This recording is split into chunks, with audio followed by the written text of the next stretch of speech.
alguma dificuldade para acessar aquelas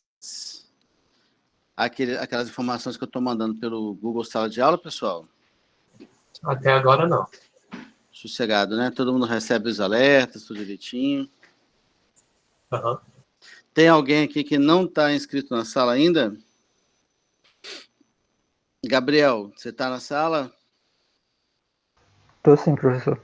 Tá, né? Beleza. Alex está aqui?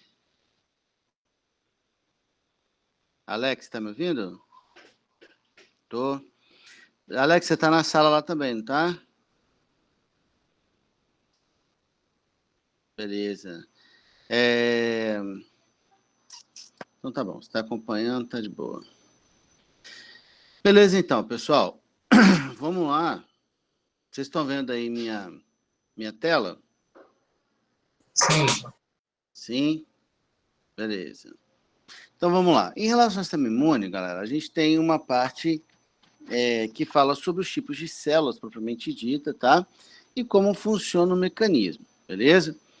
O nosso foco principal é como o sistema imunológico ele funciona, tá certo? Então, nesse primeiro momento, a gente vai fazer uma apresentação dos integrantes, vamos dizer assim, né, que compõem o nosso sistema imunológico, tá bom?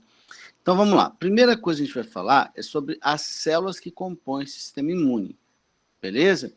Então, um tipo de célula bem importante são os macrófagos.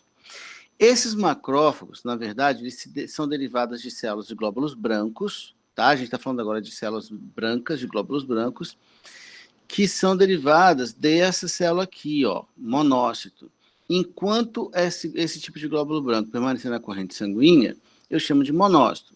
Mas o macrófago, ele é uma célula que é capaz de fazer de realizar um fenômeno chamado de diapedese. Beleza, gente? Diapedese.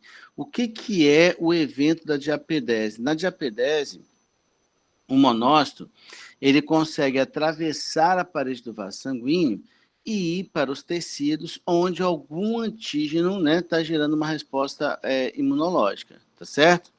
Então, se a célula se mantém na corrente sanguínea, eu a classifico como monócito, e ela pode, inclusive, virar outros tipos de glóbulos brancos, tá? Se ela atravessa a parede do vaso e vai direto para os tecidos, eu chamo de macrófago. O macrófago ele é uma célula fagocitária. Todo mundo lembra o que é fagocitose, segundo ano?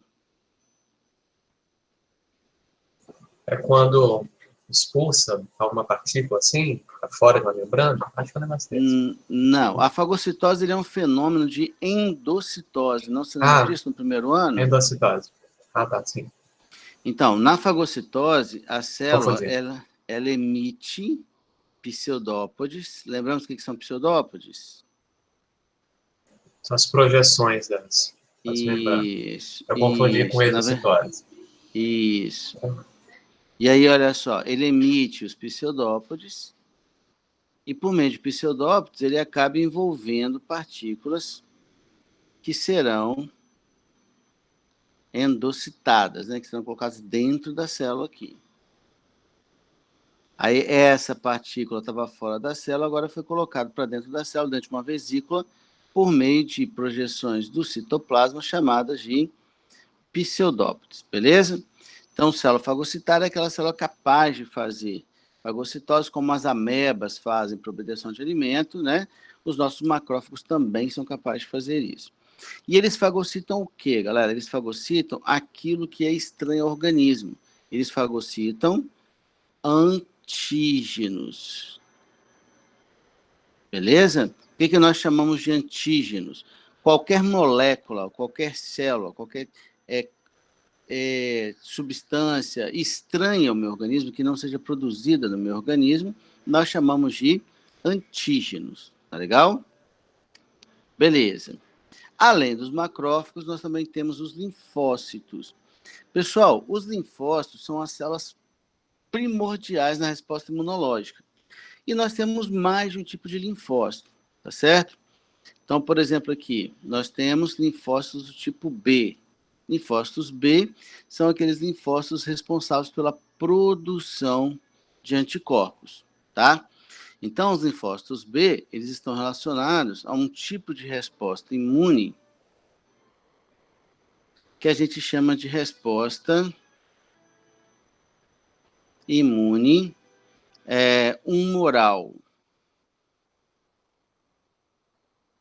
Como assim resposta imune humoral? No passado, segundo ano, nós chamávamos qualquer fluido corporal de humor, beleza? Humor. E isso incluía o tecido sanguíneo também, tá certo? Então, quando o tipo de resposta imune envolve a presença de anticorpos, lembrando, aonde é que nós encontramos anticorpos, gente? Sempre no nosso plasma sanguíneo. Ok? Sempre no nosso plasma sanguíneo, tá? Então, daí o termo, a relação que a gente faz de linfócito B com resposta imune humoral, já que ele envolve a produção de anticorpos que são liberados no plasma sanguíneo, e elas são, esses anticorpos são, na verdade, anticorpo é meio um apelido, né? O nome correto, lembrando que todo anticorpo, ele é uma proteína, beleza? Ele é uma proteína de defesa, que recebe o nome certo de imunoglobulina, ou simplesmente IG. E lembrando, galera, que nós temos diferentes tipos de IG, tá? Nós temos diferentes tipos de imunoglobulinas, beleza?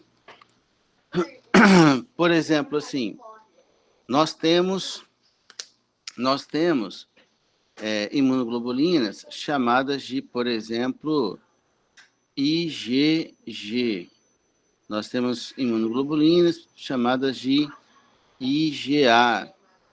Nós temos imunoglobulinas chamadas de IgM. E cada tipo desses anticorpos, eles são produzidos em grande escala em situações específicas. Por exemplo, nós temos IG, imunoglobulina E. Essa imunoglobulina E, por exemplo, ela é um tipo de anticorpo que aparentemente faz muito mais mal do que bem, porque é ela que aumenta durante as crises alérgicas. Beleza, pessoal? Vamos lembrar que a alergia é uma resposta imune exagerada, que acaba sendo muito mais nociva do que benéfica, beleza? É como se eu estivesse tentando matar lá um mosquitinho com uma bazuca, e isso acaba trazendo muito mais problemas do que soluções para o nosso organismo, tá certo? Tem um tipo de imunoglobulina também, chamado de imunoglobulina D. Essa imunoglobulina D, ninguém ainda conseguiu identificar a que função específica ela está relacionada. O IgA, por exemplo, ele aumenta quando há infecções do trato digestivo ou respiratório. IgG e IgM estão relacionados a infecções recentes ou infecções que já rolaram há mais tempo, né? Enfim, lembrando, gente, que esses anticorpos são altamente específicos para o antígeno para o qual ele foi produzido, beleza? Então, aquele anticorpo produzido para um vírus influenza, né, um vírus de gripe, ele não tem nenhuma ação sobre um vírus de Covid, por exemplo. Beleza? Vocês estão aí ainda, galera? Sim. Sim. Até agora, nenhuma perguntinha? Eu ia fazer uma. Pode falar, Esses Davi. linfócitos aí, eu não tenho certeza sobre o que eu vou falar, mas eles têm alguma coisa a ver com o timo? É o timo que promove a maturação deles? Isso, exatamente. É o timo e o baço também, Timozinho. né? Tá. É porque a gente tem mais de um linfócito, né? Então tem linfócito que é maturado no timo, que é o linfócito T, e tem linfócito maturado no baço, que é o linfócito B, e nos linfonodos também. A gente Eu ia só falar lembro, disso ainda. sim, eu só lembro do hormônio timosina, não lembro o outro que tinha lá, não. Aham, que é produzido pelo timo, né? Isso. Aham, beleza. Bom, então, pessoal, deixando claro, então, reforçando aqui, linfócitos B, eles estão relacionados a um tipo de resposta imune, chamada de resposta imune humoral, que é aquela que envolve a produção de anticorpos, que são proteínas, beleza? De defesa, altamente específicas, que são liberados no plasma sanguíneo, tá? Esses anticorpos, eles podem ser de diferentes tipos, cada um relacionado a uma situação imune específica, tá? Como eu falei aí, IgA, IgM, IgD, IgE, ok? Mas, lembrando, pessoal, essas proteínas, que são os anticorpos, né? Elas apresentam uma estrutura proteica quaternária. Lembramos o que é isso, gente? É o tanto que a proteína está, não é enrolada, mas, não sei, é o tipo de estrutura dela. É quando ela está funcionando. Mais ou menos, passou perto. Quando a gente fala de estrutura proteica, a gente tem estrutura primária, secundária, terciária e quaternária. A estrutura primária é só a sequência de aminoácidos daquela proteína, beleza? A estrutura secundária é quando ela tem uma disposição helicoidal, né, espacial, helicoidal ou preguiada, assim. Uma estrutura terciária é quando a proteína com estrutura secundária está dobrada sobre ela mesma, tipo assim. Beleza? Então, aqui eu desenhei uma proteína com estrutura terciária. E a quaternária é quando uma proteína, ela na verdade é formada por mais de uma, por duas ou mais cadeias de aminoácidos. Como se fossem 2, 3, 4 proteínas em uma só, para ter atividade, tá? E o anticorpo, ele entra nesse caso. Nem toda proteína tem estrutura quaternária, mas o anticorpo tem. Ele é formado por 4 cadeias polipeptídicas, beleza? 2 longas e 2 curtas, que estão associadas dessa maneira. Então, o anticorpo, como a molécula lembra muito um Y, a gente representa a molécula como um Y mesmo, tá? Para fazer essa referência a anticorpos. E qual é o papel do anticorpo? O anticorpo serve para destruir o antígeno? Não. O anticorpo tem como papel a aglutinação do antígeno. Beleza? Como assim? Por exemplo, vamos supor que eu tenha lá uma partícula viral qualquer, por exemplo, tá? Então, os anticorpos, quando os linfócitos B, né, passam a produzi-los, eles começam a se associar à superfície desse antígeno. Por isso que eu disse que é altamente específico, né?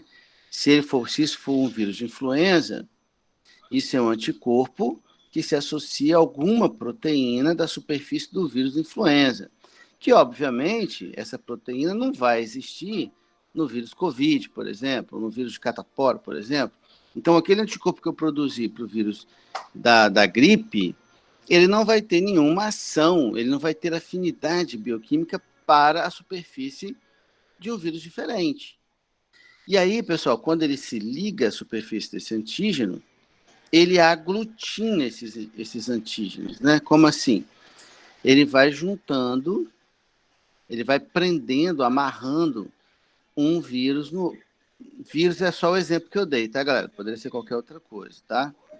Ele vai prendendo um vírus no outro, ou um antígeno no outro, e essa associação dificulta, por exemplo, que esse vírus entre numa célula. E se ele não vai entrar numa célula, ele não vai conseguir se replicar. E se ele não vai conseguir se replicar, a quantidade dele no meu corpo vai ser baixa, e com uma quantidade baixa eu não tenho nenhum dano. Se eu não tenho danos, eu não tenho sintomas. Tudo bem, pessoal, ou não, o que eu estou falando? Acho que deu para entender. Professor, O papel... Só um segundinho, desculpa, só um minutinho. Tá. O papel do anticorpo é se ligar à superfície do antígeno, beleza? Ao se ligar à superfície do antígeno, ele vai grudando um antígeno no outro. Se isso for uma bactéria, por exemplo, ele não vai deixar as bactérias se multiplicarem, porque elas estão grudadas umas nas outras. Se for um vírus, ele não vai deixar o vírus entrar numa célula, que ele precisa entrar para se multiplicar. Beleza? E além disso, galera, ainda tem um outro lance, que é o seguinte: o anticorpo, ele marca o antígeno. Ou seja, ele diz para as nossas células de defesa, o macrófago em especial, tá? Que aquilo não deveria estar no meu corpo. Então, se aquilo não deveria estar no meu corpo, ele deve ser destruído. Aí vem o macrófago, que é uma célula cascuda, né? É tipo o nosso leão de chácara. Aí ele vem aqui, ó, e fagocita essas moléculas ou esses micro-organismos que têm a sua superfície recoberta por anticorpos. Se eu não tiver anticorpos aderidos à superfície desse antígeno, o meu macrófago entende que aquilo é algo comum, algo normal no meu organismo. E por essa razão não deve ser destruído. Beleza? Quem quer perguntar aí? Bernardo. Fala, Bernardo.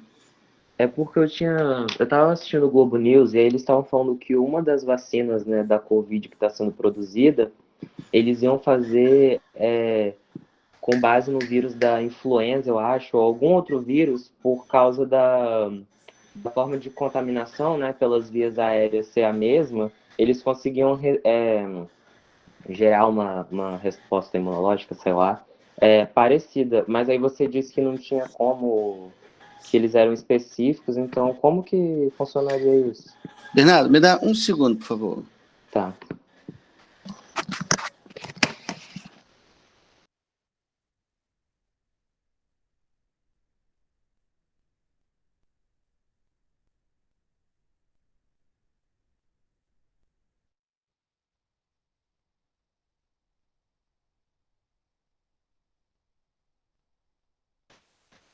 Estava resolvendo uma questão interna aqui, galera.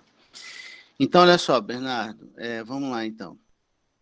Olha só, para a produção de vacinas, existem várias tecnologias, tá? Existem várias tecnologias aí relacionadas. Desde aquelas mais simplesinhas, onde você pega simplesmente o antígeno e expõe, reduz a sua virulência, né? Tira a capacidade que ele tem de multiplicação, ou de causar danos, né? E induz e expõe esse antígeno ao corpo para que ele produza anticorpos. Beleza? Essa é uma maneira. Mas existem maneiras que são mais tecnológicas, ok?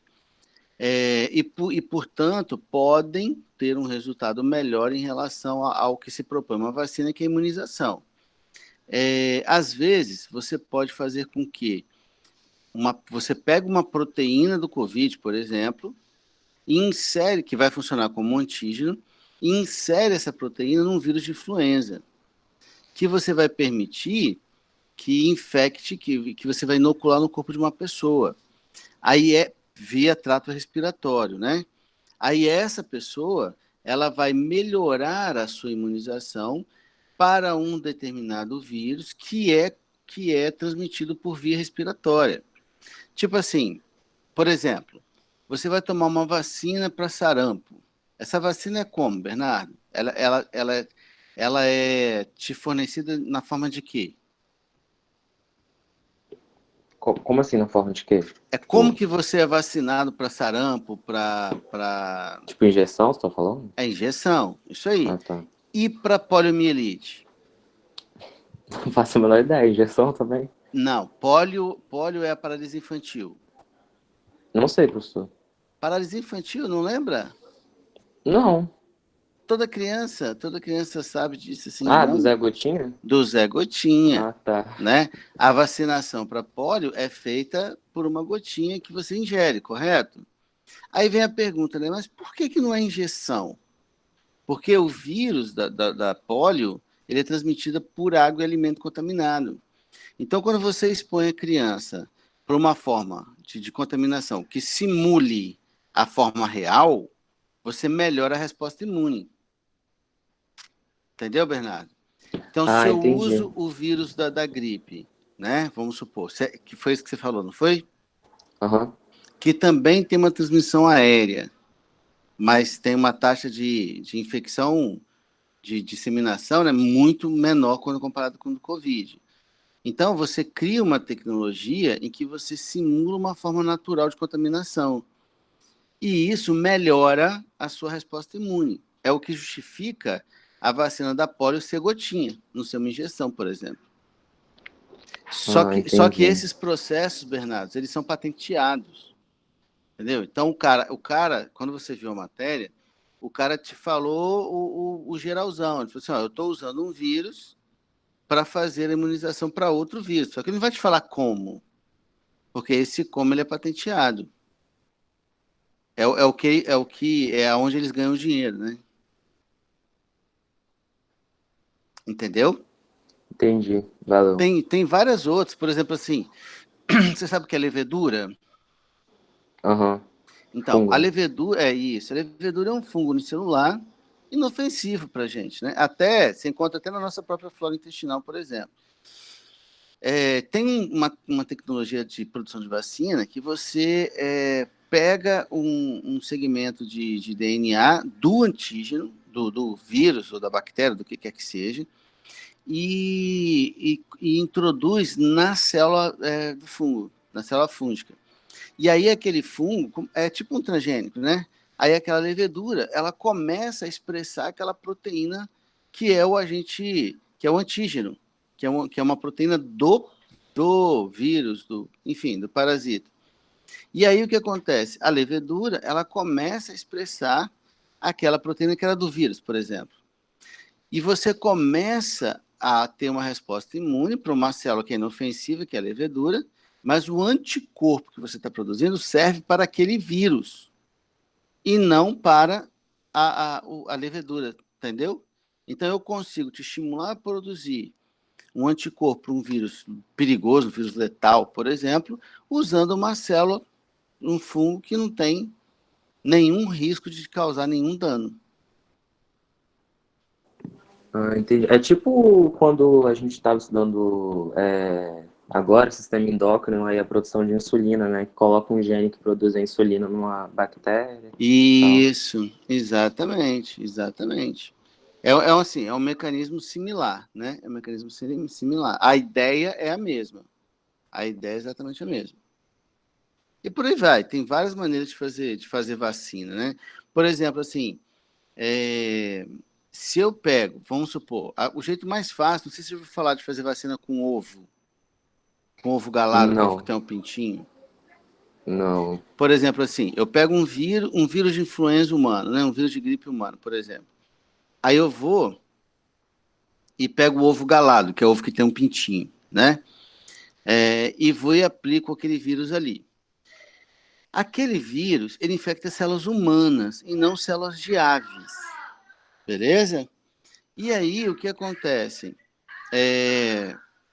Peraí um minutinho de novo.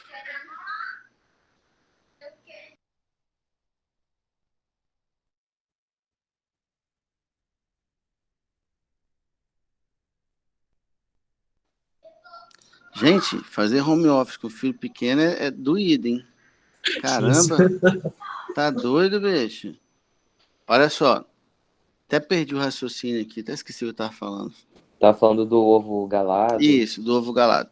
Aí eu vou, aplico uma secreção que eu sei que tem um vírus, né, vários vírus de gripe lá, e aplico no ovo. A maioria daqueles vírus não vai conseguir infectar uma célula de ave, já que é um vírus que infecta a célula de mamífero, que é o nosso caso. Só que eu posso prever que naqueles milhões de vírus que eu inoculei no ovo, eu tenha mutantes que conseguirão infectar a célula da ave, do pintinho.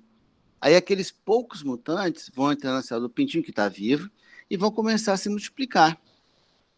Aí eu vou, espero uma semana, pego um pouco daquele material que está dentro do ovo e coloco no segundo ovo, que tem um outro pintinho. Aí, o que eu fiz? Eu mandei agora um número maior de vírus que infectam aves para o segundo ovo, que também vão infectar aquele pintinho, e vão se reproduzir, e vão aumentar a quantidade de vírus mutantes, né, vamos dizer assim. E faço isso aí umas X vezes.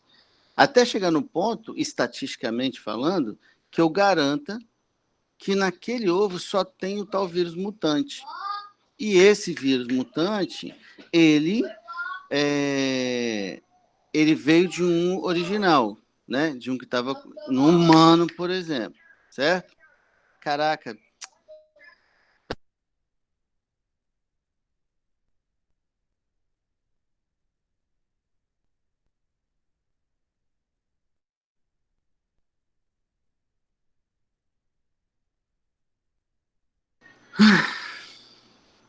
Voltei. E aí eu pego aquele material do ovo e aplico em você, por exemplo. Porque eu sei que aquele vírus está parecendo células de aves, e você não é uma ave. Então, em tese, aquele vírus ele não vai conseguir infectar uma célula humana. Consequentemente, não vai se reproduzir, consequentemente, não vai gerar nenhum dano, mas vai gerar uma resposta imune. Como ele é um mutante do original, ele é suficientemente parecido com o original para que aquele anticorpo que eu produzi sirva para ele e para o original.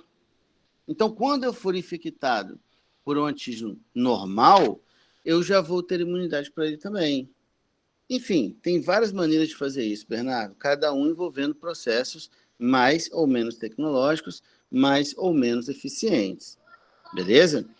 Quando você pensa aí, por exemplo, numa vacina para gripe, cara, a gripe tem uma eficiência de 56% só.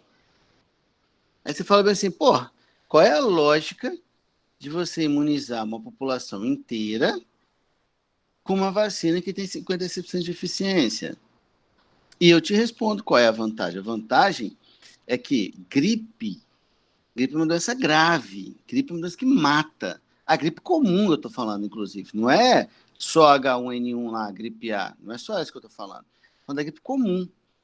Gripe é uma doença cascuda, gripe é uma doença que te manda para o hospital, ou minimamente te deixa de cama aí uns 3 dias.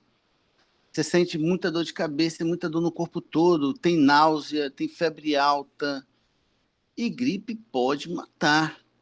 Então, se você pega, por exemplo, Bernardo, se é um cara novo, a chance de você morrer é mínima, mas que você nunca mais vai esquecer de ter pegado a gripe, isso é fato, você nunca mais vai esquecer, beleza? Agora, se for uma pessoa debilitada, se for uma pessoa idosa, ela vai parar na UTI. E uma diária de UTI é uma fortuna, né? Então, é muito mais barato para um órgão público de saúde imunizar. Vacina é barata, né? Vacina é um negócio barato.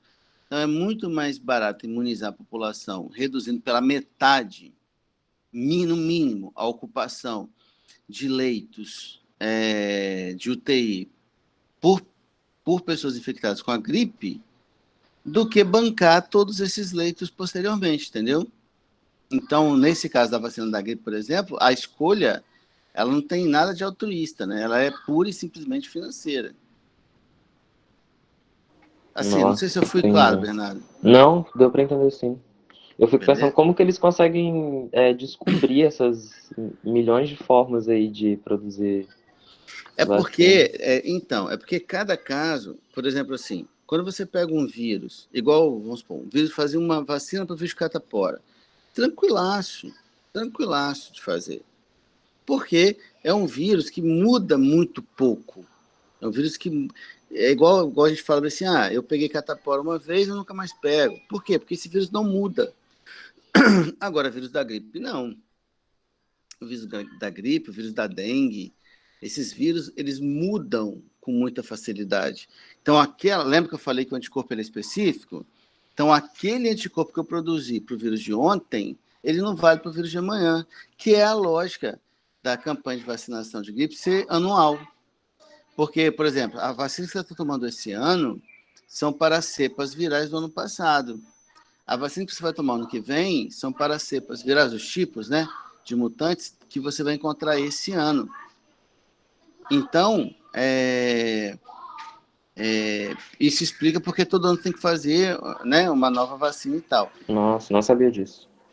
Pois é. Só que aí, no caso da gripe, como a taxa de disseminação não é tão elevada, mas ela segue um padrão, cara, eu aconselho, tem um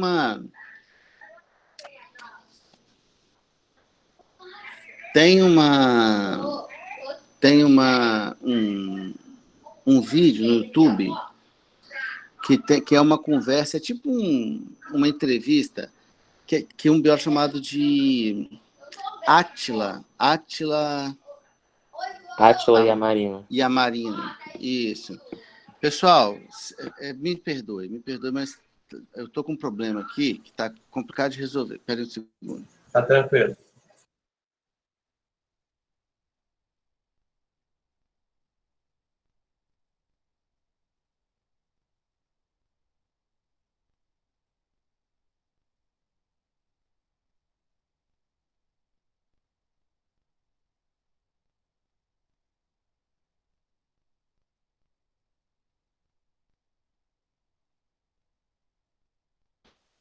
Gente, tá meu filho no WhatsApp fazendo uma chamada de vídeo com a minha mãe, né? Que é a avó dele, que eu até fui perguntar para que eles precisam de telefone, que eles estão falando tão alto que é capaz de se chegar na janela, um escuta o outro. Aham. Tá doido, gente?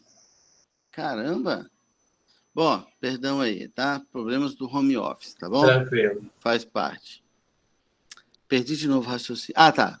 A palestra daquele Átila Marino com aquele ex-secretário de Segurança, de Saúde, que era quando o Mandetta era ministro, aquele, acho que é Wanderson alguma coisa, Wanderson Silveira, não lembro sobre o nome dele. Eles têm um vídeo, cara, assim, na internet, no YouTube, que é muito legal, falando sobre essa questão da Covid, da produção de uma vacina, sabe, de como o vírus está se comportando. Acredito eu que essa relação feita com a influenza, né, que é o da gripe, tem a ver com a forma de dispersão do vírus. O vírus ele está seguindo, a dispersão do Covid está seguindo exatamente a forma de dispersão do influenza. Está seguindo exatamente a mesma forma de dispersão. Talvez por isso estejam fazendo, né, essa relação aí da produção da vacina utilizando um vírus de gripe para tal. Beleza? Mas com certeza ele vai estar modificado, tá, Bernardo? Ele vai estar modificado, que tem que ter uma proteína do Covid, porque senão não teria sentido. E esses mecanismos de produção, eles são tecnológicos. Não adianta, vamos supor, igual eu falei, né? Adianta eu produzir uma vacina para o Covid, que tem 56% de eficiência, igual do influenza, e que eu tenho que distribuir anualmente? Não vai fazer diferença. Nesse caso do Covid, não faz diferença. Por quê? Porque ele não muda a realidade. O influenza muda. Essa vacina do influenza muda. Eu diminuo o número de pessoas contaminadas. Se eu diminuo o número de pessoas contaminadas, eu diminuo o número de novos casos, eu reduzo a questão da ocupação hospitalar, né? Existe um grupo específico que é um grupo de risco. No caso do Covid, a gente sabe muito pouco. Tudo bem, tem mais pessoas idosas, tem mais pessoas com comorbidades morrendo, sim, isso é verdade. Mas tem muita gente nova morrendo. Tem muita gente nova, tem muita gente saudável morrendo de Covid. Por exemplo, assim, um pai de um amigo meu, há um mês atrás mais ou menos, ele fazendo bonitinho o isolamento, né, em casa, bonitinho. Não tinha nem, era um senhor já, mas não tinha nenhuma comorbidade, não tinha nenhum problema de saúde. Pegou Covid, acho que morreu com 8 dias, 7 dias, uma semana e faleceu. Então, assim, você tem pessoas que apresentam ou não comorbidades que estão falecendo, né? E nesse sentido, você pegar uma vacina com uma taxa de eficiência baixa, igual essa da gripe, e fazer para a Covid, muda o quê? Vai diminuir a necessidade do distanciamento? Não vai. Não vai. Eu vou poder reabrir as coisas? Não vou, porque na prática não muda nada. O da gripe muda porque a taxa de transmissão é infinitamente menor. Infinitamente menor. Beleza, galera? Mas legal. Beleza. Legal esses papos assim. E é importante que a gente fique antenado nessas notícias, né? Galera, outra coisa. A prova do Enem, ela já está pronta. Beleza? Ela já está pronta. Vocês vão fazer Enem esse ano, não vão?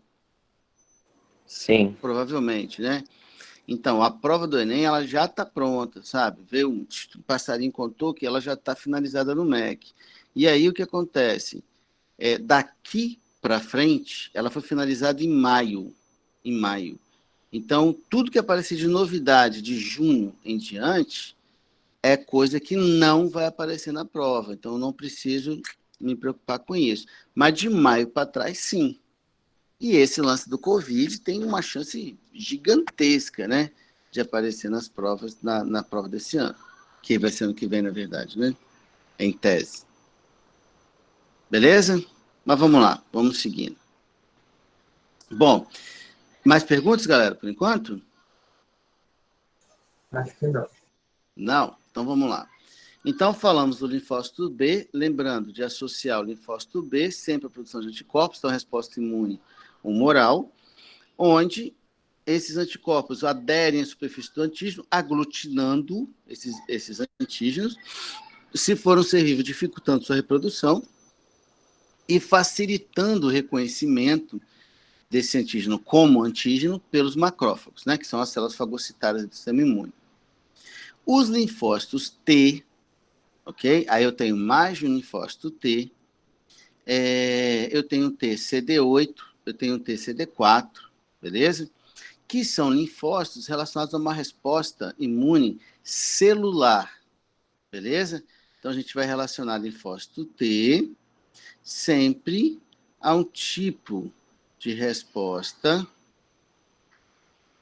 chamado de resposta citotóxica ou resposta imune celular. Qual é a diferença? A diferença é que esse tipo de linfócito, ele não produz anticorpos. Esse tipo de linfócito, ele produz outras substâncias chamadas de perfurinas. Depois eu vou anotar isso para vocês, tá? De perfurinas e granzimas que atuam diretamente sobre a célula, sobre uma célula corporal, e não sobre uma célula bacteriana, sobre uma célula, entendeu? De outra coisa. Por exemplo, todo vírus ele é um parasita intracelular, né? Então, para o vírus se replicar, ele tem que entrar numa célula minha. Quando ele entra numa célula minha, ele modifica o metabolismo da minha célula para que a minha célula seja escravizada por ele e a célula comece a produzir réplicas do vírus, né? A ideia do vírus entrar numa célula é que para você replicar, o mínimo que você tem que ter é uma célula. E o vírus não tem, né? O vírus não tem uma célula. Então, como é que o vírus multiplica? Ele faz uma célula produzir cópias dele. Por isso que ele precisa entrar na célula. E quando a célula modifica seu metabolismo para produzir vírus, o seu sistema imune reconhece essa célula como uma célula que está se comportando diferente. Quando você tem uma célula tumoral, né, todo mundo tem genes, oncogenes, que são genes de câncer. E aí, quando a célula passa a expressar esse gene e sai de uma célula sadia para uma célula tumoral, a cara dela não muda. O que muda é o comportamento. E o nosso sistema imune também o reconhece. E aí a gente tem uma resposta imune do tipo citotóxica, onde o meu sistema imune ataca, por meio dessas células, né, desses glóbulos brancos, ataca aquela célula com comportamento distinto, com comportamento alterado, matando-a. Então, coloquei como exemplo, ó, células infectadas por vírus, células de câncer, células transplantadas, né, é quando você recebe um órgão ou um tecido de um doador. Lembre-se que, quando eu falo em doador compatível, não é que o tecido que eu receba daquele cara não vai ser visto como antígeno pelo meu corpo, porque ele vai ser visto como antígeno. Todo transplantado, tanto de tecido quanto de órgão, após o transplante, ele vai tomar medicamentos imunossupressores a vida toda. Ele vai diminuir de forma medicamentosa a própria atividade imunológica. Com qual intuito? Reduzir o risco de uma possível rejeição. Já que compatibilidade não tem relação com o meu corpo não reconhecê-lo, aquele tecido como um exógeno, como estranho. Tudo bem, galera, até aqui? Então, como é que funciona a questão do sangue, do ABO? O que tem, Abel? Tipo, você recebe de outra pessoa o sangue, como é que é compatível? Então, você tem que... Então, porque aí, o que acontece? Aí a gente está falando de hemácias, correto? Quando você recebe o sangue de outra pessoa, você quer resolver uma situação que é emergencial. Vamos supor, eu sofri um acidente, tive uma hemorragia, preciso de sangue, porque eu não tenho sangue suficiente, por exemplo, para transportar oxigênio para as minhas células, garantindo um metabolismo que me permita uma regeneração. Aham. Né? Então, eu preciso daquela célula transportando o sangue naquele momento. As hemácias, elas possuem na sua membrana possuem glicoproteínas que estão aderidas à membrana dessas células, né? desses glóbulos vermelhos. Essas imunoglobulinas, essas glicoproteínas, é que estão relacionadas a esse lance do CA ou do CB. O A, do tipo A, é uma glicoproteína, é um tipo de glicoproteína. O B, do sangue tipo B, é uma glicoproteína B. A gente chama de aglutinogênio. Aham. Então, quando eu sou, por exemplo, do grupo sanguíneo B, beleza? Eu sou do grupo sanguíneo B. Então, eu já produzo essa proteína, esse aglutinogênio B. Eu não produzo o A. Então, o A, para mim, Davi, é um antígeno. Ele atua como um antígeno. Entendi. O B, não. Beleza? O B eu já tenho, então o B não. Então, se eu receber o sangue B de uma pessoa, eu já tenho esse antígeno, então, para mim, ele não é um antígeno, ele é normal. Certo? Então, não vai ter Entendi. resposta imune. E nós temos um tipo de resposta imune chamado de resposta imune inata, onde nós produzimos anticorpos mesmo sem um contato com o antígeno, que é o caso do sistema BO. Você é de que tipo sanguíneo, Davi? Eu sou O positivo. Pois é, então, como você é O, esse O, na verdade, não é um O, é um zero. O nome Sim. certo é sistema AB0, né? Não é ABO. Porque se você é do tipo O, você não produz nem o antígeno A, nem o antígeno B. Daí o zero, né? Você não tem nenhum dos dois. Sim. Como você não tem nenhum dos dois, para você os dois são estranhos. Então você produz anticorpos para os dois. Então eu só posso receber de O. Também. Você Então, só pode receber de O. O O negativo, né? Ele é um doador universal. Vamos esquecer o negativo e positivo por enquanto, né? Vamos explorar. Então o O, ele é um doador universal. Ele doa para qualquer um, justamente por quê?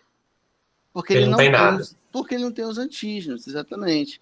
Enquanto que o AB, ele é o receptor universal. Por que ele é o receptor universal? Porque ele tem os dois. Se ele tem os dois, para ele ninguém é estranho.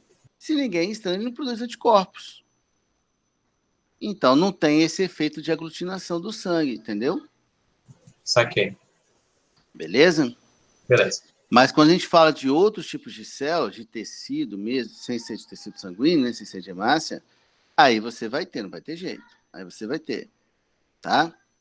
É porque o sangue são poucos fatores em relação a um órgão, por exemplo. É mais ou menos isso. São poucas coisas diferentes. Mais ou menos. É porque existe uma coisa que a gente chama de... Deixa eu ver se eu lembro aqui. Complexo proteico de histocompatibilidade. Esse complexo proteico... Você lembra do nome glicocálix?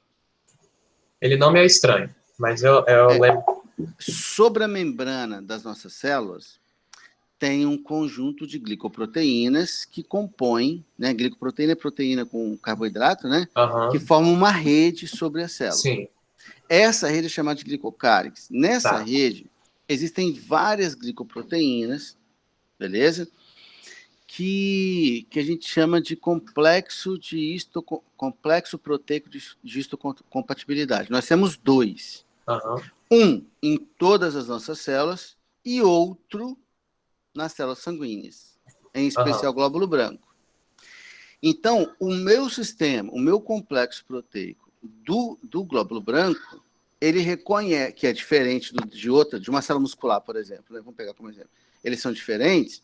O meu, do glóbulo branco, reconhece o dessa célula muscular como o meu. Mas se eu pegar uma célula muscular sua, ele vai reconhecer que essa célula não é minha. E aí essa célula virou antígeno. Entendi. E aí você tem resposta imune. Sacou? E é isso que a gente chama de compatibilidade. Um doador compatível é aquele doador que tem esse complexo o mais parecido com o meu. Igual, Davi, eu não encontro. Não tem. encontro. Ninguém. Igual a um complexo desse, igual o meu, em 8 bilhões de pessoas, não tem. Eu não vou encontrar. Entendi. A não ser que eu tenho um gêmeo univitelínico, um gêmeo idêntico. Aí tudo bem, aí teria. Aham. Mas fora isso, não. Em 8 bilhões de pessoas eu não vou encontrar ninguém igual ao meu. Saquei. Fechou? Fechou. Pessoal, mais perguntas? Ô, professor, Sim. que é uma resposta citotóxica mesmo?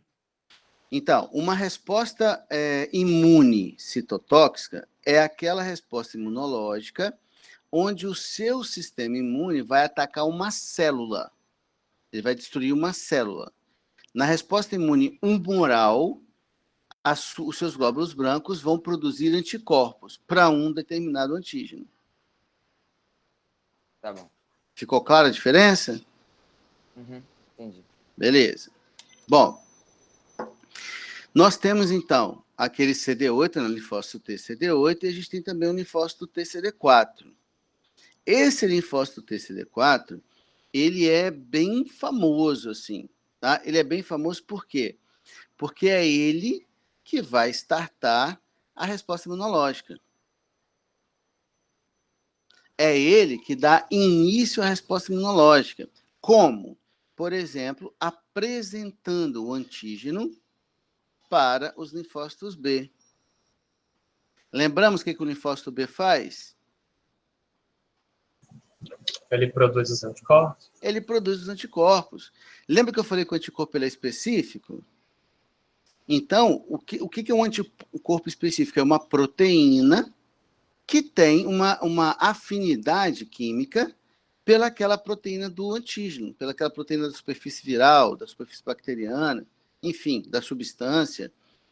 Então, o que o linfócito TCD4 faz? Ele pega o antígeno, ele fragmenta esse antígeno, um vírus, por exemplo, e ele pega esses pedaços de vírus e expõe na sua membrana. Beleza? É como se vamos supor que eu fosse um CD4. Eu pego o vírus, eu vou engolir, vou mastigar, e vou botar na minha boca aqui, ó, os pedaços que eu mastiguei. E eu mostro para o CD8 como que é esse antígeno, qual é a proteína que eu tenho ali na superfície. E aí o linfócito B começa a produzir anticorpos que vão se ligar a essas proteínas que o CD4 apresentou. Beleza? Ou ficou confuso? Acho que eu entendi. Alguém quer perguntar, galera? Vocês podem interromper a qualquer momento. Eu gosto de uma parada mais bate-papo, assim, entendeu? Ninguém tem pergunta, nada?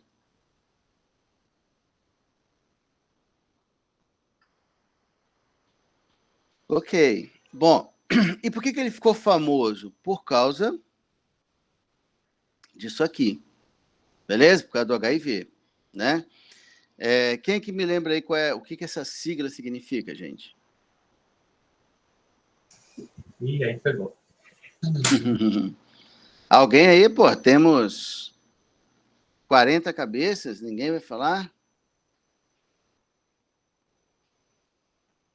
Ó, é um vírus, não é?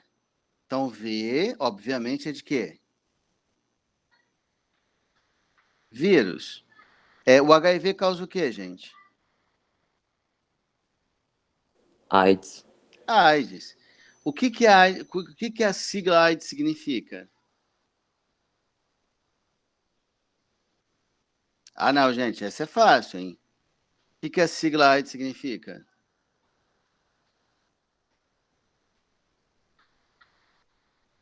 Pessoal, vou achar que vocês não estão aí, hein? Vocês estão me ouvindo? Sim, mas eu não sei, professor. Eu tô te ouvindo, sim. Ó, esse S é de síndrome Síndrome da imunodeficiência humana. adquirida. Síndrome da imunodeficiência. Então, imunodeficiência adquirida. O A é de adquirida, né?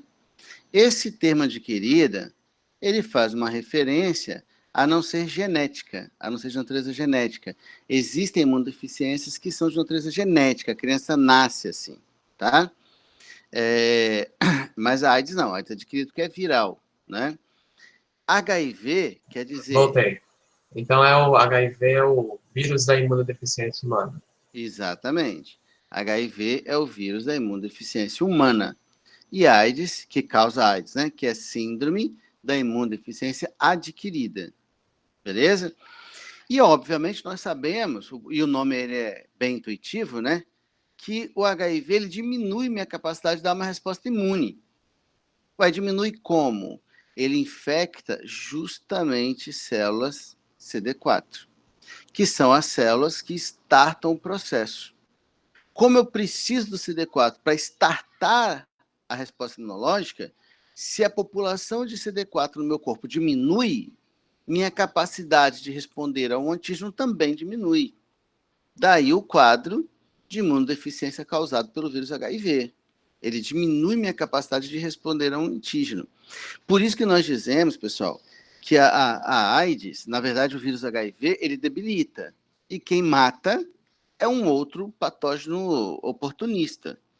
Às vezes até vírus e bactérias que geralmente não fariam mal, acabam fazendo. Tranquilos? Beleza? Agora sim. Mais perguntinhas? E o próprio linfócito T regulador, né, que o nome já é bem intuitivo também, ele tem uma ação moduladora. Beleza? Ele tem uma ação moduladora. Ele tende a inibir a ação dos linfócitos ligados à resposta imune.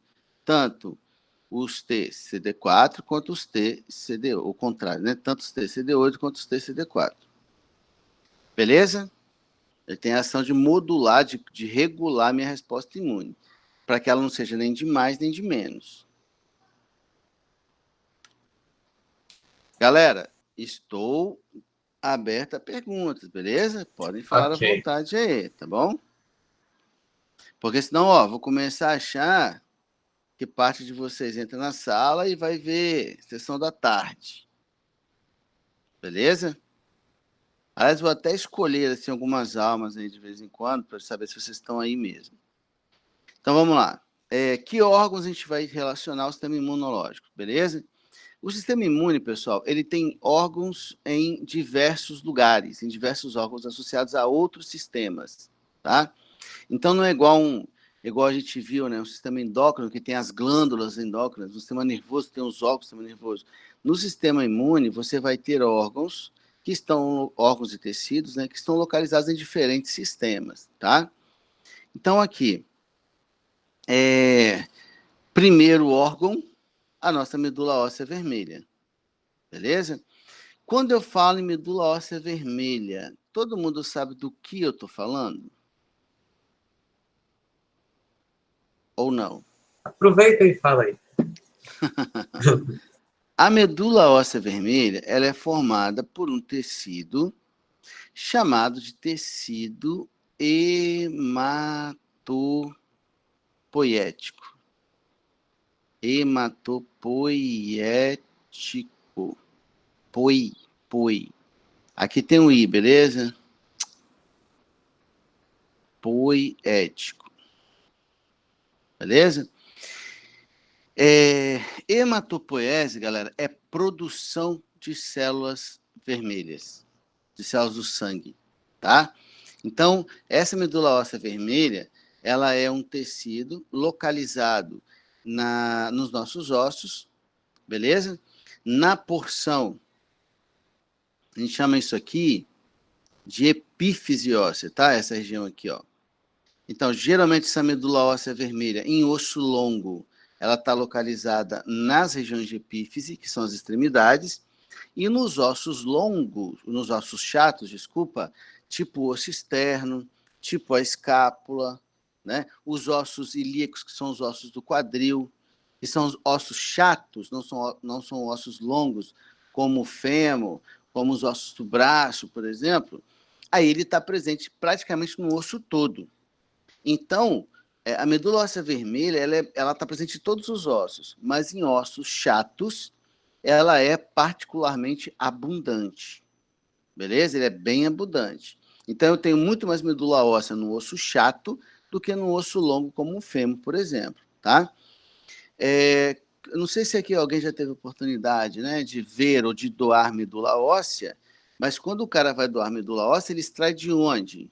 Ele extrai do osso do quadril, que é onde você tem muita medula óssea vermelha.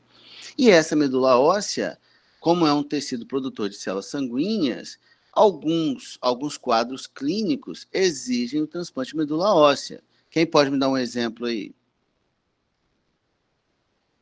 Um exemplo de quê?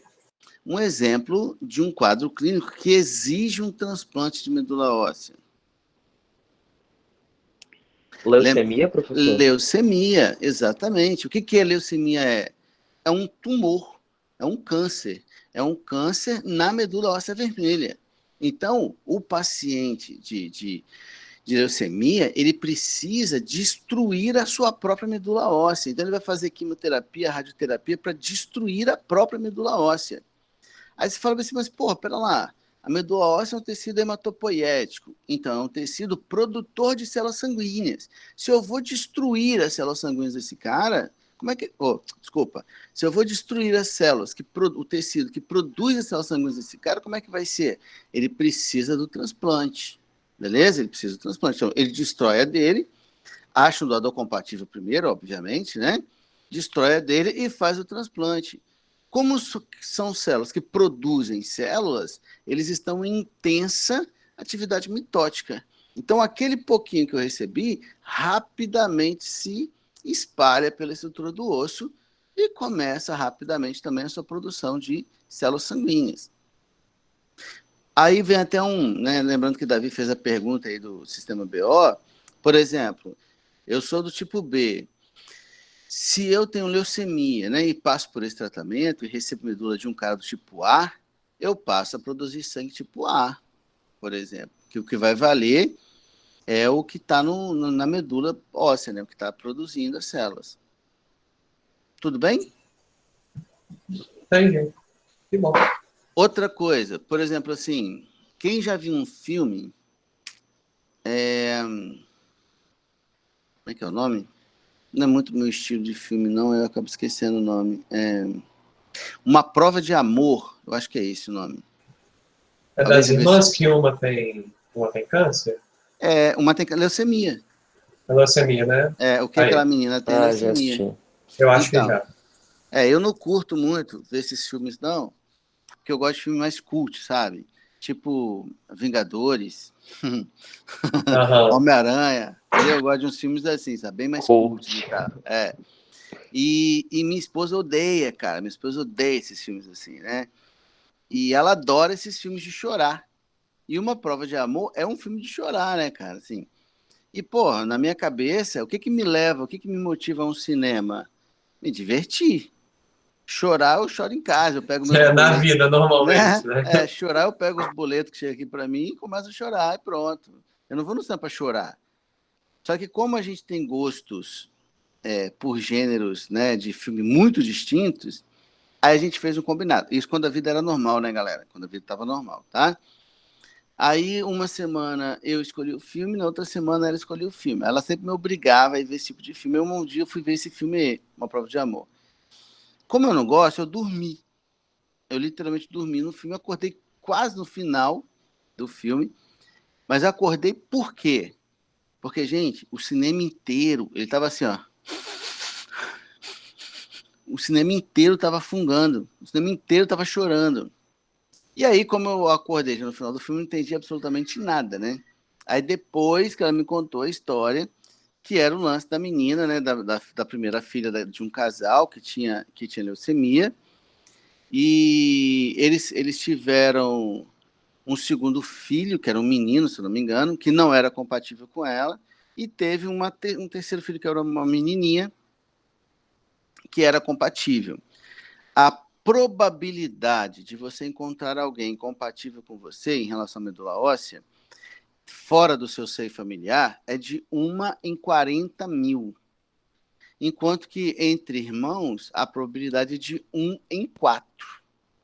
E daí, justificando o caso daquele casal, né, de ter uma filha que poderia ser a doadora de medula para a menina, para a primeira filha que tinha medula óssea, que tinha leucemia. Ok? Ok. O timo, ele é um órgão que está atrás do osso externo. O osso externo, gente, é esse osso aqui do peito, tá? Ele está localizado aqui atrás do osso externo e ele tende a diminuir à medida que envelhecemos. Ele tende a diminuir, mas mantém sua atividade, beleza? Ele não reduz a sua atividade, ele mantém a sua atividade, tá? E o timo, além de outras coisas, além de ser uma glândula endócrina, inclusive, né, de produzir hormônios, ele é um local de amadurecimento, de maturação de linfócito tipo T, tá certo? A medula óssea produz os glóbulos brancos, todos, os glóbulos vermelhos e as plaquetas. Lembrando que plaqueta não é célula, tá bom? Plaqueta é um fragmento celular gerado por uma célula que está dentro da medula óssea, chamada de megacariócito. Então, o megacariócito é uma célula da medula óssea vermelha que vai produzir fragmentos celulares que são chamados de plaquetas, tá? E a medula óssea também produz os glóbulos vermelhos e todos os glóbulos brancos, ok? Então, esses órgãos são chamados de órgãos primários, né, imunológicos, dando um destaque especial para a medula óssea, beleza? Para a medula óssea, um destaque especial, tá? Esses órgãos secundários geralmente estão associados à maturação de glóbulos brancos ou da produção de algumas substâncias que estimulam a atividade desses glóbulos brancos, tá?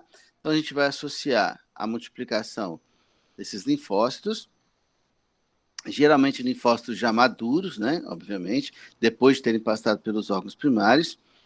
E esses órgãos, pessoal, são os linfonodos ou gânglios linfáticos. Sabemos do que se trata, pessoal? Você falou linfático, sistema linfático? Isso, são os gânglios linfáticos. Todo mundo sabe o que é uma íngua, gente? Eu acho que não.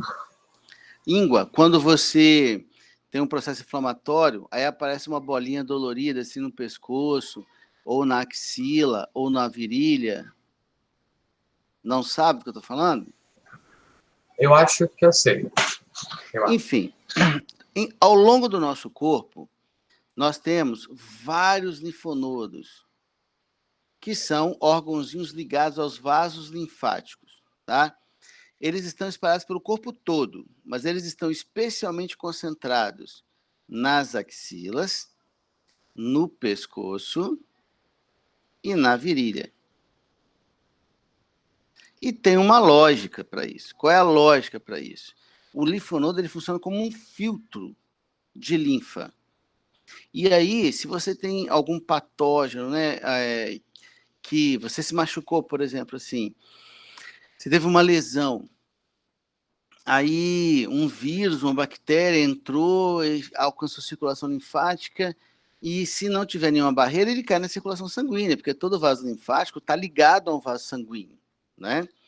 E não pode acontecer. Então, ele filtra esse material naquelas regiões relacionadas aos órgãos principais, ó. Então, a linfa ela é filtrada antes de chegar no crânio e a linfa ela é filtrada antes de chegar nos órgãos do tórax e abdômen. Isso explica por que eles estão mais concentrados nas axilas, nas virilhas e no pescoço, que são pontos chaves de filtração, para evitar que antígenos, né, ou que patógenos cheguem em órgãos importantes como o cérebro, como o coração, como o fígado. Beleza?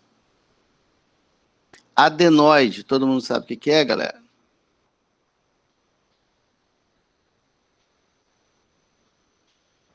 Ei, não sabemos? Acho que não. Quem que falou tão baixinho que eu escutei um sussurro ao longe? Hoje fui eu, Foi você? Quem é que tá falando? Clara. É a Clara. Nossa, Clara, você falou tão baixo que eu falei, gente... Eu acho que o microfone tava meio longe. Ah, tá, beleza. Mas tá tudo bem, né? Tá, tudo certo. Que eu falei, gente, falou assim, lá longe, lá. Falei, caraca, tá morrendo, cara. Tá tudo bem, beleza. Gente, tonsilas são linfonodos grandes, beleza? São linfonodos grandes. Por exemplo, as amígdalas. ok? As amígdalas, elas são tonsilas, por exemplo, tá certo? Adenoide é uma tonsila que está entre o nariz e a faringe, beleza? Elas estão aqui em cima, entre a cavidade nasal e a faringe, enquanto que as amígdalas estão localizadas aqui, logo na entrada do tubo digestivo, né? Da faringe, no caso, também, tá certo? Então, esses dois órgãos aqui, sejam as adenoides ou as tonsilas, que são as amígdalas, né? Na verdade, até a adenoide também pode ser chamada de tonsila, para falar a verdade, tá? Mas vamos considerar como se fossem coisas diferentes aqui. Eles são linfonodos grandes, que têm o mesmo papel dos linfonodos pequenos, filtração de linfa. Tanto é que, às vezes, o que acontece? São órgãos de defesa, né? Então, às vezes, acontece assim, as amígdalas, elas exageram e respondem de forma muito agressiva a patógenos meia-boca, assim, a patógenos que não causariam danos significativos.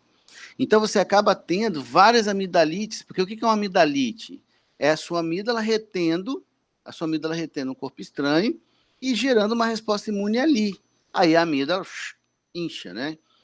Só que aí, como às vezes a amígdala exagera, aí você tem 3, 4, 5 amidalites por ano, por conta de vírusinhos meia-boca, por conta de bactériazinha porqueira.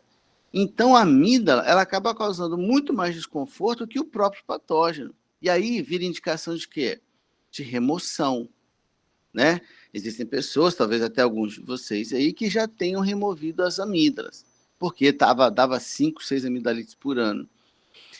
Aí alguém pensa assim, mas pera lá, se ela é um órgão de defesa, se eu tirar eu fico desprotegido? Não, você tem um monte de linfonodo.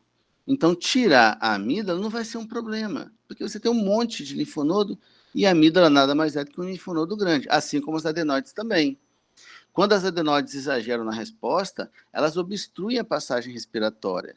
Elas te incomodam para dormir. Aí, às vezes, compensa remover, que aí você consegue dormir com tranquilidade, sem ter aquele inchaço direto por conta de vírusinho porqueira. Tá legal?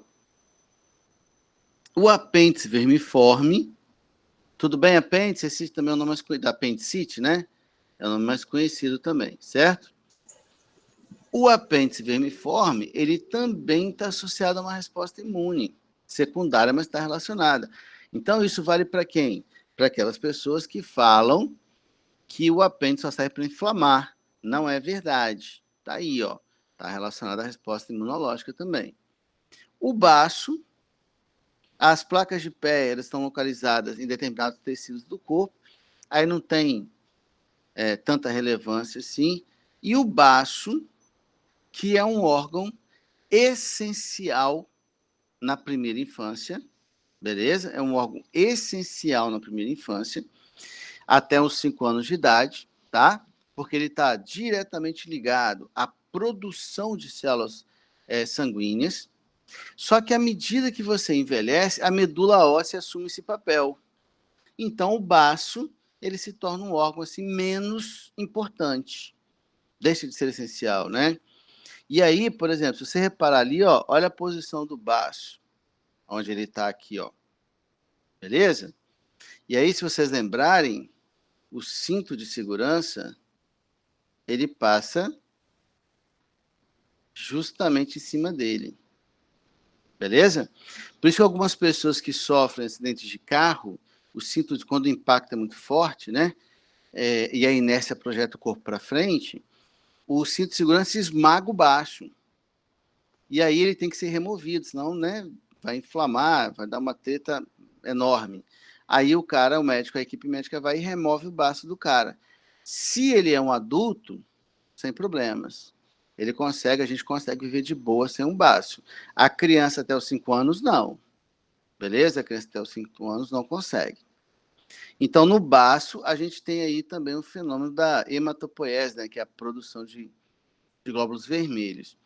E o legal do baço também é que quando a gente é adulto, né, sai da primeira infância, melhor dizendo, ele funciona como um local de armazenamento de glóbulos vermelhos liberados em condições de anóxia. Então, por exemplo, eu tenho lá, sei lá, vou botar um valor qualquer aqui, eu tenho lá 5 milhões de hemácias por milímetro cúbico de sangue. Aí eu vou para uma região de elevada altitude, onde o ar é mais rarefeito, o oxigênio está menos disponível. Aí o que acontece? Meu baço pega essas hemácias e libera na corrente sanguínea. Aí eu aumento a minha concentração de hemácias, compensando o ar rarefeito em elevadas altitudes, por exemplo.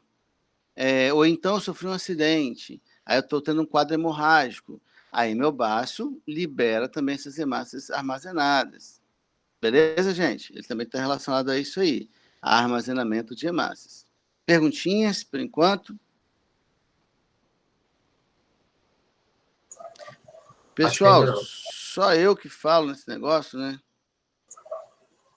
É porque fala muito claramente. Oi? É porque fala muito claramente, aí não tem dúvida. Ou vocês estão dormindo, né, Dani? Tem essa opção também, eu estava tentando ser mais otimista.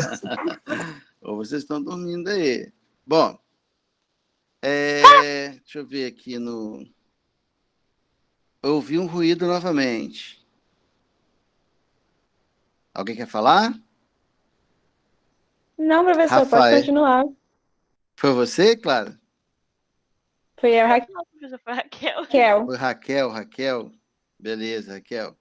Bom, aí aqui no chat está aqui Rafael sobre a descoberta da cura da AIDS. Você poderia explicar depois. Cara, como assim descoberta da cura da AIDS, Rafael? Que cura?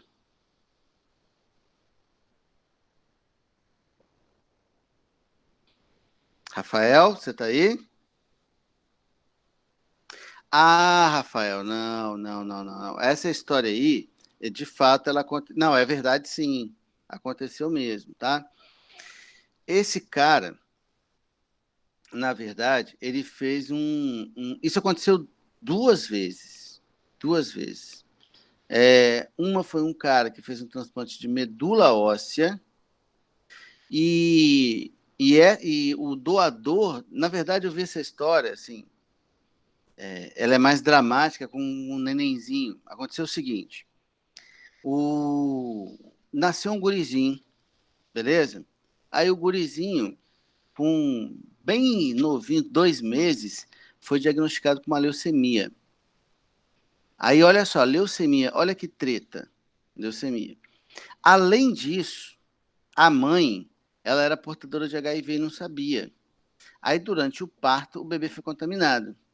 Aí você fala assim, putz, que azar, né, cara? O neném nasceu soro positivo e, além disso, ainda desenvolveu leucemia, desenvolveu um tumor, isso com menos de 3 meses de idade. Aí encontraram um doador compatível, beleza? Esse doador compatível fez a doação de medula óssea para esse menino. E aí, depois que a medula óssea foi doada, né, algumas semanas depois, aí ele curou a leucemia, né, curou o câncer, e todo mundo ficou muito surpreso quando a carga viral foi reduzida a 0 no corpo dessa criança. Ou seja, o transplante de medula curou essa criança simultaneamente, tanto da AIDS quanto da leucemia. Beleza? E aí, qual foi a coincidência? A coincidência foi que o doador, ele era um cara que já detinha, assim como várias pessoas no planeta, né? Já detinha uma imunidade, uma tolerância natural ao HIV, tá?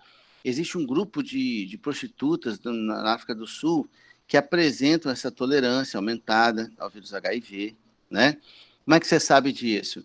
Porque você acha o anticorpo para o vírus, mas não acha o vírus. Se você acha o anticorpo, mas não tem o vírus, quer dizer o quê? Que você já teve contato com o vírus e se livrou dele. Então, essa criança, ela foi curada... Professor. Sim? Então, tipo, essas prostitutas aí, elas não pegam? Isso, elas pegam, mas o sistema imune delas dá conta de eliminar o vírus. Caraca.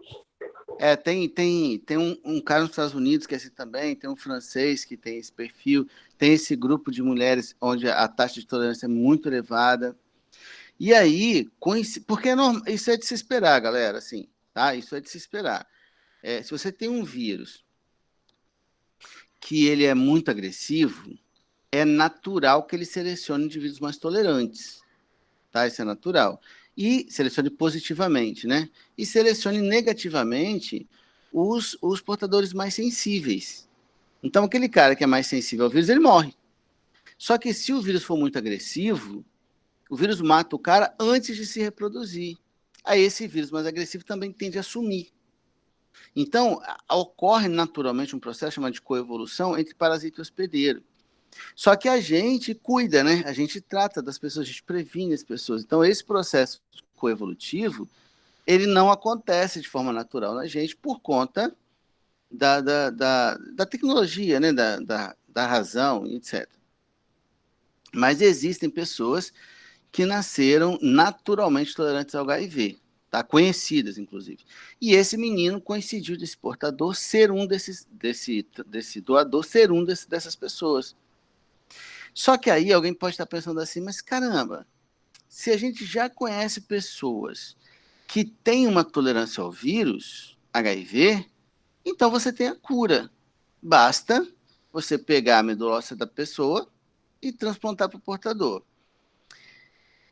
Só que aí respondendo diretamente a Rafael, né, tem um detalhe, nem todo mundo vai ser compatível. Então já começou por aí, certo? Para um cara que tem essa tolerância a doar a medula óssea para alguém, só faz sentido se houver compatibilidade, senão você mata a pessoa. Não mata de AIDS, mas mata por causa do transplante.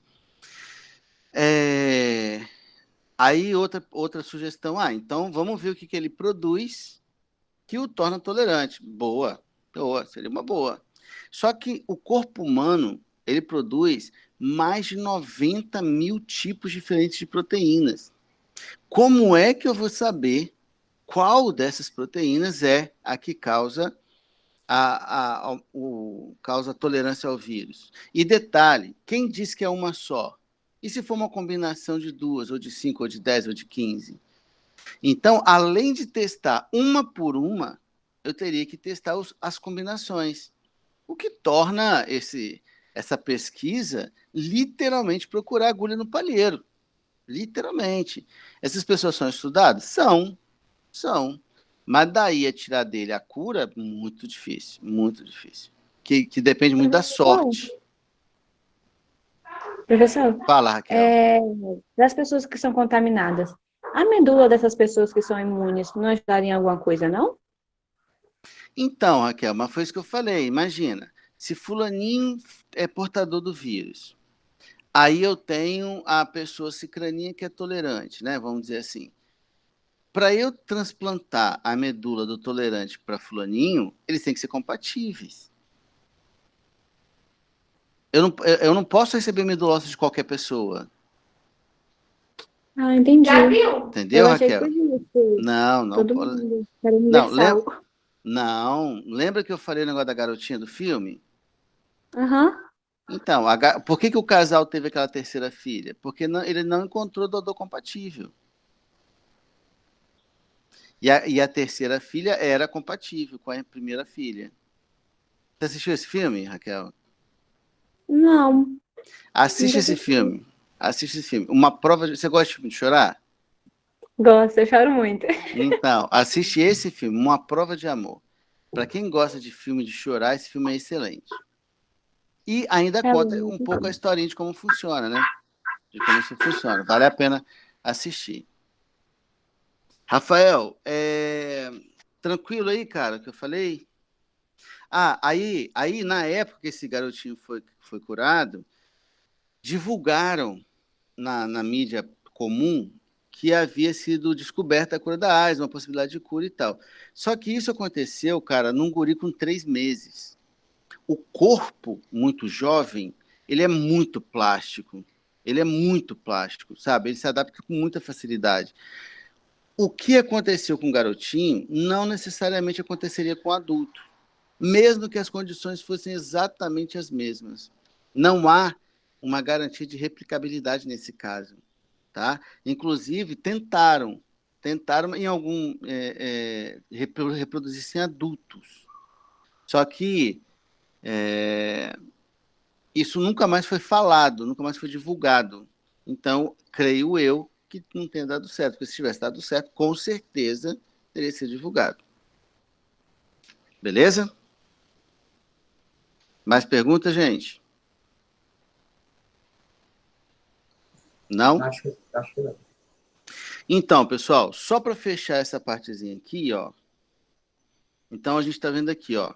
Eu tenho um antígeno, beleza? Eu tenho um antígeno que ele está sendo apresentado. Então, olha o que aconteceu, ó. O macrófago pegou o corpo estranho, que era a bactéria, beleza? Fagocitou a bactéria, fragmentou essa bactéria, promovendo a transferência de proteínas da bactéria para a superfície da célula.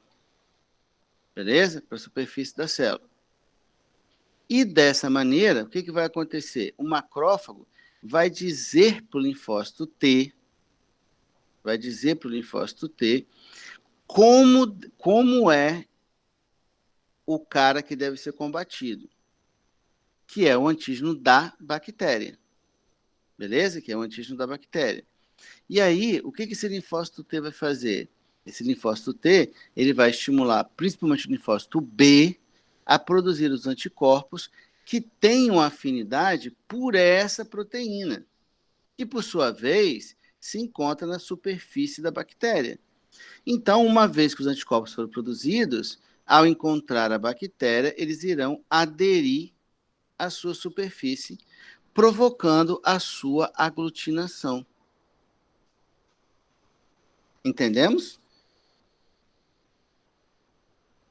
Ok. Tem certeza, galera? Vocês estão um pouco participativos hoje, né? Explica de novo, professor, por favor. Explico.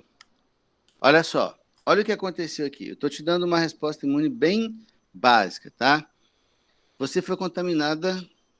desculpa, eu não consigo ver quem fala quando está no modo apresentação assim. Quem que falou? Ué, Clara. Clara, olha só. Você foi contaminada, Clara, por uma bactéria. Então, essa bactéria para você é um corpo estranho, certo? Então, ó, vem um macrófago e fagocita essa bactéria. Ao fagocitar essa bactéria, ele vai digerir essa bactéria. Digerir é quebrar em partes menores, certo? Liberando seus vários fragmentos proteicos que serão dispostos na superfície do antígeno, do macrófago. Beleza? Então, o macrófago fagocitou a bactéria, desmontou a bactéria, pegou aquelas proteínas da bactéria que tem potencial antigênico e colocou esses antígenos na sua superfície celular. E aí, ele... Do macrófago. Isso, mais alto um pouquinho, mas tá baixinho de novo. Ah, voltou? Tá melhor assim? Voltou, tá normal. Agora fala de novo. Focar na superfície do macrófago. Do próprio macrófago, exatamente. Estava dentro dele, certo? Uhum. E ele colocou na sua superfície. Aí ele libera essa substância aqui, ó, interleucinas, ou leucinas, tá? Essas leucinas, elas atraem linfócitos para o macrófago, tá certo? E ao atrair o linfócito, esse linfócito, ele tem contato com o antígeno, que está apresentado pelo macrófago aqui. Ou seja, o linfócito está vendo como que é a proteína que está na superfície da bactéria. Uma vez que ele foi apresentado esse antígeno, ele vai estimular outros linfócitos, em especial os linfócitos B, beleza? Que a gente chama de... Quando eles não estão produzindo anticorpo, a gente chama de plasmócitos. Então, eles vão apresentar, eles vão dizer para os plasmócitos como é o antígeno, aí o plasmócito começa a produzir anticorpo, que é aí que ele passa a ser chamado de linfócito B. Tá? Aliás, minto, é o contrário. O linfócito T, ele apresenta para o linfócito B, aí o linfócito B começa a produzir anticorpos, que são específicos para esse antígeno. E a partir desse momento que o linfócito B passa a produzir um anticorpo específico para um antígeno, ele passa a chamar de plasmócitos. E esses plasmócitos aumentam a sua população dentro da célula, né? Por mitose, é como se fossem as clonagens, né? Aí de um linfócito B produzindo, eu vou ter milhões de linfócitos B produzindo, e eu vou ter muitos anticorpos sendo liberados no plasma sanguíneo, que ao encontrarem com o antígeno, vão aderir à sua superfície, impedindo, dificultando a sua reprodução e facilitando a sua fagocitose por outros macrófagos.